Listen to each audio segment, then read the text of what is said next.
Good morning class. Subject science, class third, lesson 6। Lesson का नाम है दांतों के प्रकार एवं उपयोग। इससे जो पिछला चैप्टर था आपका लेसन 5, उसमें मैंने आपको बताया था शरीर के अंगों के बारे में। शरीर के अंग यानी बाह्य अंगों के बारे में, आंतरिक अंगों के बारे में और ज्ञानेंद्रियों के बारे में बताया था। आज करेंगे दांतों के बारे में। तो बच्चों, आपने देखा होगा कि हमारे घर में जो दादी बाबा होते हैं, बड़े बड़े और अधिक दांत होते हैं, जबकि हमारे मुंह में छोटे छोटे और कम दांत हैं। क्यों? क्योंकि दांत मसूड़ों से निकलते हैं। बच्चों के मुंह में 20 दांत होते हैं, जबकि बड़ों के मुंह में लगभग 25 वर्ष तक 32 दांत हो जाते हैं। कौन सी उम्र तक? 25 वर्ष तक। बच्चों के मुंह में दांत कब निकलते हैं?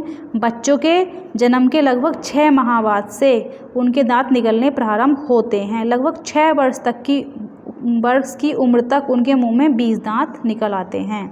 इन दांतों को दूध के दांत या अस्थायी दांत कहते हैं। धीरे धीरे ये दूध के दांत टूटते जाते हैं तथा उनके स्थान पर नए दांत निकल आते हैं। इन्हें कौन से दांत बोलते हैं? स्थायी होते हैं। क्योंकि दूध के दांत हमारे टूट गए, उसके बाद हमारे नए दांत आ गए, तो वो हमारे स्थायी दांत हो गए। उसके बाद दांत हमारे लिए कितने उपयोगी हैं? क्या आपको पता है कितने उपयोगी हैं? दांत कठोर तथा सफ़ेद रंग के होते हैं। इन दांतों की सहायता से हम भोज्य पदार्थों को काटते, चीरते और चबाते हैं। यदि दांत ना होते तो हम सब भोजन का आनंद ही नहीं ले सकते थे। अब देखिए, आपकी बुक में ये 2 चित्र दिए हैं, चित्र नंबर 1 और चित्र नंबर 2। इसको ध्यान से देखिए। इस जो पहला वाला चित्र है, इस दांत वाले व्यक्ति का चेहरा कितना आकर्षक है और वह जवान भी लग रहा है। अब दूसरे व्यक्ति का चेहरा देखिए, चित्र नंबर 2 में। इस व्यक्ति के दांत नहीं है, अतः इसका चेहरा आकर्षक नहीं है तथा बूढ़े जैसा लग रहा है। अर्थात दांत हमारे चेहरे को रूप एवं आकार प्रदान करते हैं। बिना दांत का व्यक्ति ठीक प्रकार से बोल भी नहीं सकता, अतः दांत स्पष्ट एवं साफ बोलने में हमारी सहायता करते हैं। दांतों के प्रमुख कार्य इस प्रकार है। अब मैं आपको दांतों के कार्य के बारे में बताती हूँ कि दांत हमारा क्या क्या कार्य करते हैं। देखिए, दांत भोजन काटने एवं चबाने में हमारी सहायता करते हैं। क्या करने में? भोजन को काटने में, चबाने में, पीसने में हमारी सहायता करते हैं। अगर हम दांत ना हो तो हम अपने भोजन को ऐसे ही निगल लेंगे, और वो निगलेंगे तो ना हम उसको कोई टेस्ट ही नहीं आएगा, उसमें स्वाद का पता ही नहीं लगेगा। उसके बाद दांत चेहरे को सुंदर एवं आकर्षक रूप प्रदान करते हैं। दांत जैसे कुछ अक्षर होते हैं, त, थ, द, ध, न, ये हम किसकी सहायता से बोलते हैं? दांतों की सहायता से बोलते हैं। अब मुंह में सभी दांत एक जैसे नहीं होते। आप अपने मुंह में देखो, सभी दांत एक जैसे हैं? नहीं है ना। कुछ हमारे पीछे चपटे चौड़े दांत हैं, कुछ आगे नुकीले दांत हैं, कुछ आगे भी चौड़े दांत होते हैं, छोटे छोटे दांत होते हैं किसी के मुंह में, सबके अलग अलग होते हैं। तो ये दांत जो होते हैं हमारे मुंह में, ऊपर और नीचे 2 जबड़े होते हैं। प्रत्येक जबड़े में 4 प्रकार के दांत होते हैं। 25 वर्ष की उम्र तक मनुष्य के मुंह में 32 स्थायी दांत हो जाते हैं। दांतों की बनावट के अनुसार दांत कितने प्रकार के होते हैं? दांत 4 प्रकार के होते हैं। ये दांत अपनी बनावट के अनुरूप कार्य करते हैं, यानी जैसे इनकी बनावट होती है वैसे इनका कार्य होता है। तो दांतों के प्रकार, उनके कार्य और संख्या मैं आपको बताती हूँ। दांत कितने प्रकार के होते हैं? 4 प्रकार के। पहले होते हैं आपके किरंदक दांत। जो ये किरंदक दांत होते हैं, इनका क्या कार्य होता है? किरंदक दांत तेज होते हैं, इनके छोर तेज एवं सीधे होते हैं। ये भोजन को काटने में सहायक होते हैं। क्या करते हैं? ये भोजन को काटते हैं। और इनकी प्रत्येक जबड़े में 4 दांत होते हैं, यानी टोटल हो गई है 8 दांत। दूसरे आते हैं आपके रत्नक दांत। ये दांत तेज एवं नुकीले होते हैं। ये भोजन को चीरने में सहायता करते हैं। इन्हें चीरने वाले दांत भी कहते हैं। इनकी संख्या क्या होती है? इनकी संख्या होती है 4, कुल 4 होती है। तीसरे होते हैं अग्रचवर्णक दांत। ये दांत चौड़े तथा चपटे होते हैं।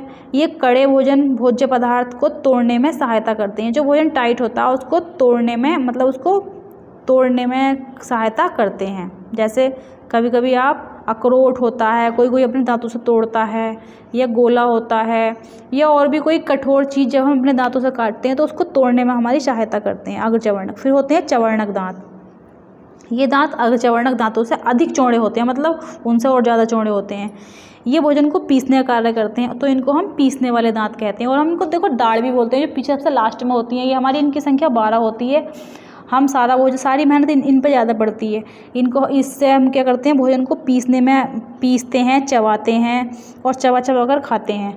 और आगे वाले जो दांत होते हैं वो हमारे चेहरे को आकर्षक सुंदरता प्रदान करते हैं। उसके बाद दांत सफ़ेद एवं कठोर होते हैं। किसी किसी के मुंह में आपने देखा होगा पीले पीले दांत हो जाते हैं तथा उसके मुंह से बदबू आती है। जब किसी के मुंह से बदबू आती है तो हम उसके पास बैठना पसंद नहीं करते हैं। तो ऐसा क्यों होता है? क्योंकि हमारे मुंह में जो है हम अपने दांतों को साफ़ नहीं करते हैं, इसलिए तो हमारे मुंह से बदबू आती है। अब दांत कठोर एवं मजबूत होते हैं, परंतु दांत खराब क्यों हो जाते हैं? ख़राब इसलिए हो जाते हैं क्योंकि जब हम खाना खाते हैं तो आप खाना खाने के बाद कुल्ला नहीं करते हो, ऐसे सो जाते हो, तो हमारे दांत ख़राब होने लगते हैं। दांतों के बीच में छोटे छोटे भोजन के कण फंस जाते हैं, जिस वो सड़ने लगता है, जिसके कारण दांत खराब होने लगते हैं। अधिक मीठा खाने वालों के दांत भी जल्दी ख़राब हो जाते हैं। दांत खराब होने के कारण क्या होता है? अपच एवं पेट की बीमारियां हो जाती हैं। दांतों की उचित देखभाल अगर हम ना करें तो सांस से दुर्गंध आने लगती है, मसूड़े पीले हो जाते हैं, उसमें से रक्त एवं दुर्गंध युक्त पदार्थ यानी पस आने लगता है। इसको हम क्या कहते हैं? पायरिया। हमारे दांतों में क्या होता है? पायरिया नाम की बीमारी लग जाती है। और मुंह के जो जीवाणु होते हैं वो पेट में संक्रमण उत्पन्न करते हैं, जिसके कारण पेट की बीमारियां भी होने लगती हैं। हमारे दांत खराब ना हो इसके लिए हमें क्या करना चाहिए? हमें कुछ नियमों का पालन करना चाहिए। हमें प्रतिदिन प्रातः उठने एवं रात को सोने से पहले मंजन या दातून करना चाहिए। दांत साफ करने का ब्रश जो होता है वो साफ और मुलायम रेशे का होना चाहिए। अब हम अपने जो ब्रश होता है उसको मुंह में घुमा कर चारों तरफ अच्छे से साफ करने चाहिए। मसूड़ों को स्वस्थ रखने के लिए मुंह में उंगली डालकर मालिश करनी चाहिए तथा रेशेदार फल एवं सब्जियां खानी चाहिए, जैसे गाजर, मूली, सलाद अवश्य खाना चाहिए। खाना खाने के तुरंत बाद पानी से कुल्ला करना चाहिए, जिससे दांतों के बीच में फंसे भोजन के कण निकल जाएं।